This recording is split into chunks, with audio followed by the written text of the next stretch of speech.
The Republicans are stepping up their attacks on the Islamic Center near Ground Zero.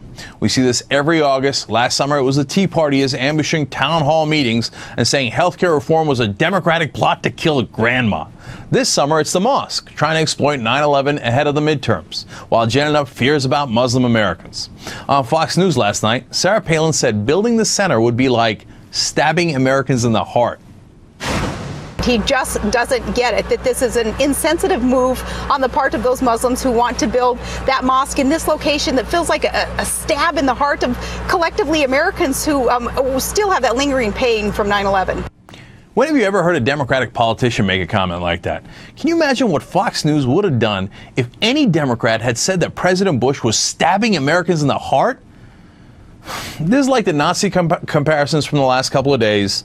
The right throws verbal bombs, uses the most outrageous rhetoric without any relation to reality, and it works. The Republicans are scaring the Democrats into silence. The president made a brave statement on the mosque on Friday, and then, in my opinion, he backtracked a little bit. Harry Reid flat out said the mosque shouldn't be built there. More of the same retreat. All right, now, for more on this, let me bring in Joan Walsh, editor-in-chief of Salon.com. Have I got the pattern right here, Joan? Is August a time where Fox News and the conservatives attack and the Democrats run and you know, try to cower and it winds up burning them? It is unbelievable. I mean, because it's a similar pattern. We had Sarah Palin really kind of kicked this off on Twitter, Cenk. Remember when she asked peaceful Muslims to please repudiate the mosque a few weeks ago? Newt Gingrich followed, another Fox employee, as you've pointed out.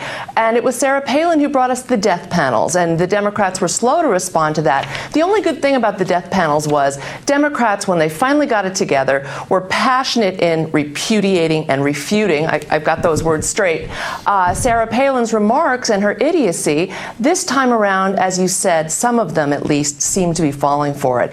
And, you know, this is an old story with Democrats. If they can't be trusted to fight for themselves, to fight for what they believe in, how can Americans trust them to fight for them, to fight for working people who need so much help in this awful economy? So it's really, they really look like wimps, and that's the worst thing. Right. And, Joan, by the way, on that death panel issue, they later wound up, the Democrats, backtracking and taking that portion out of the bill. Well, anything that's another good point. Anything that, you know, could be described as a death panel, when in fact, let's not relive that, but what that was compassionately making something available to middle class and working class people that rich people already have, which is they consult with a lawyer about how to handle end-of-life decisions. That's all that was, but it had to be taken out because someone dumb called it a death panel. So, well, yeah. I mean, isn't this part of the problem for the Democrats that, you know, the Republicans have this concerted strategy. They go out whenever there's a lull. Their natural instinct is, ironically, in the words of Alan Grayson, to go on the offense and stay there. Right. And the Democrats seem to, have they ever had a plan in August? Or are they always reacting? You know, I mean, Speaker Pelosi wanted to keep them working. That was part of the plan. That was a good idea. They got some stuff done. That was one plan. But right, why? You know, there was no campaign to make Democratic issues, to make the economy the big issue of the summer, to make Republican recalcitrance the issue. The president is out there.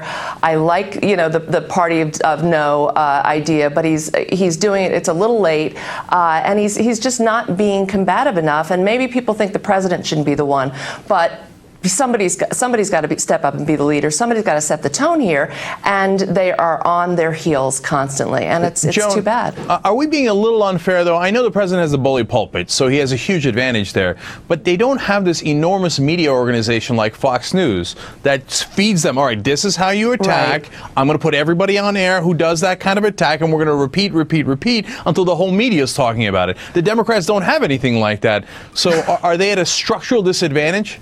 They are at a structural disadvantage. That's for sure. There's nothing, you know, Fox really has changed the landscape, the political and the media landscape in this country for the worse, for the detriment of American ideals, and you know, degrading American intelligence, really, but whatever, it works and they make a lot of money doing it.